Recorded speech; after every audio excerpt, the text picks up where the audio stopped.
that's where we'll go, to old San Carlos. And that's just one original composition of Anna Fermin's Trigger Gospel. Let's get to know Anna Fermin more. There I will go, to old San Carlos, beneath the guava trees, where the sea meets this old Spanish town. Well, I was born in Manila, and I immigrated here from the Philippines with my family back in 1972, and ended up growing up in Wisconsin, Kenosha, Wisconsin. I grew up with a very typical Filipino upbringing, played the piano and the violin. You know, I sang in the church choir and at the school choir, that kind of thing. But it wasn't until after I graduated from college, I went to the School of the Art Institute for graphic design. But after I graduated, I discovered folk music, country music. And it was really kind of like a light bulb that went off in my head and said, I need to learn how to do that. What inspired you to write your own music? Well, the story really is I was falling in love with a young man just out of college, and he serenaded me a Steve Earle song called Down the Road. And I was really struck by that, and it really was the impetus for me to want to learn how to write my own music, my own songs, and learn how to play guitar, because I actually had never played guitar before. But since I had a musical background, I was able to teach myself, and you know, the rest is history.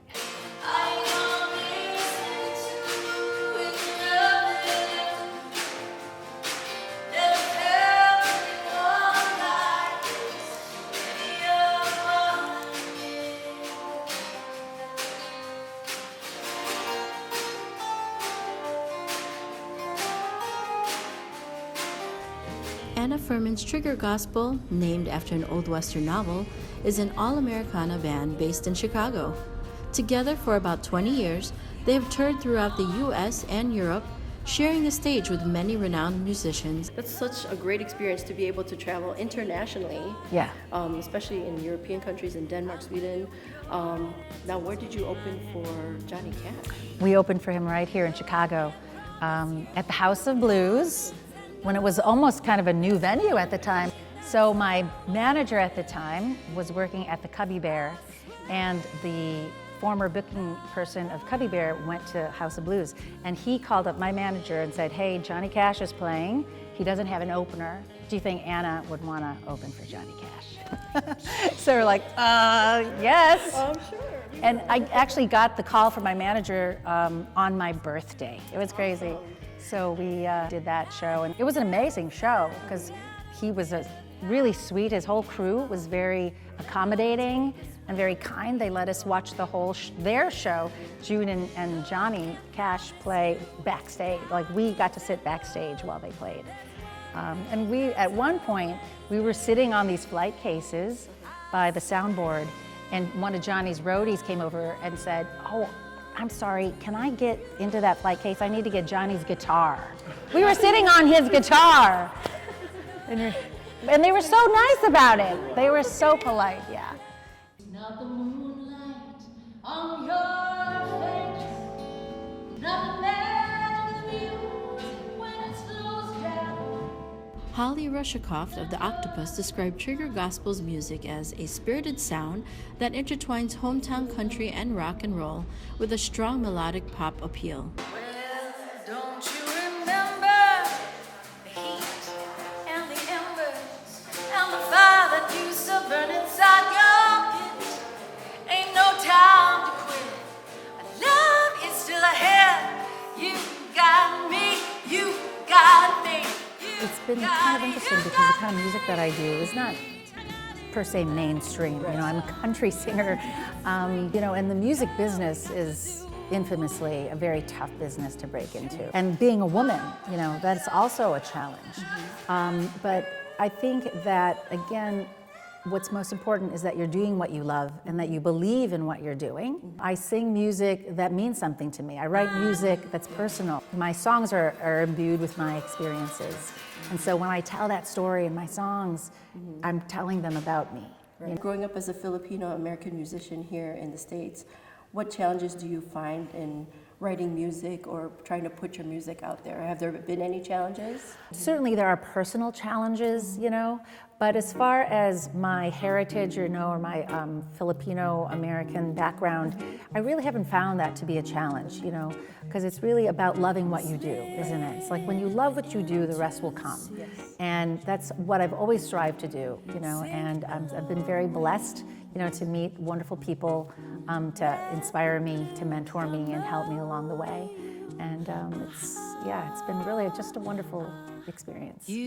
One of the personal challenges that Anna shared was keeping a balance between her family and musical career. Anna has been married for about 15 years, and she has 2 sons, Oscar and Arlo.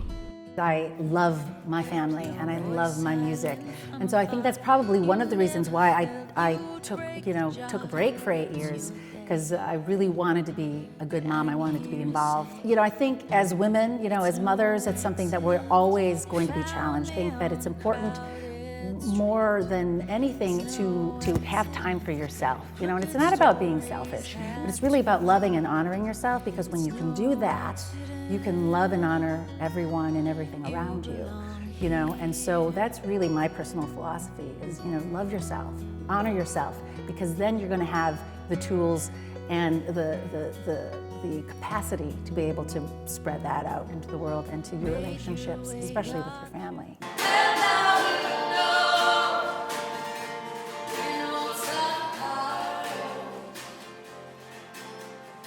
I met Anna through another friend of mine, musician friend. She referred me to Anna. Anna was looking for a guitar player, and I was looking for more adventure in my life. So we got together and we played. Our first gig was at Fitzgerald's at the open mic, and Paulie was playing drums, and a friend of Anna's was singing. And I thought, this girl, I'm impressed. She can sing. She can put a song across. She owns it, and that's what I like to hear. That's why I stayed and played.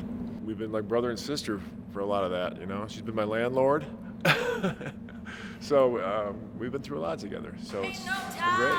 What do you like most about her that, for you guys to be friends for such a long time? Just her fire and her positive attitude about taking things on. Not looking at it as a challenge so much as an adventure, I think, Yeah, and their food choices. Every single place we go, every single place that she goes, she comes back and says, we're moving to fill in the blank.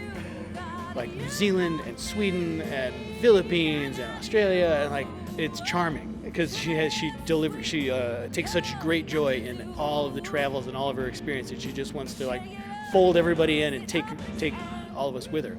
Don't you remember the heat and the embers and the fire that used to burn inside your pit? Ain't no time to quit. Love is still ahead. You got me, you got me. I'm a true believer of what you give is what you get. I think you also attract the kind of people, the energy that you also give. And so I've been really lucky to have attracted, and been in contact with people who've been really just not only talented musicians, but really genuinely great people, caring and generous. So what would be your advice for these Filipino-American musicians or artists who want to pursue their dreams? I think it really, again, speaks to doing what you love. If you have a passion with something, honor that passion. Learn everything you can about that passion and practice. Oh, and also seek connections. We can't do it by ourselves. They have that saying, it takes a village, which it is so true. Yes. I think in American society, the emphasis is just to do it by yourself. You should know everything. The reality of it is we're so much better when we're connected with one another. And so I would say seek community, seek people who can show you a way, and show you different tools and ways to do the things that you love to do.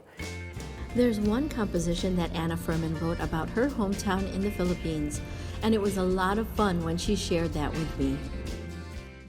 And I will know in old San Carlos when her lullaby sings a song to this flowering soul.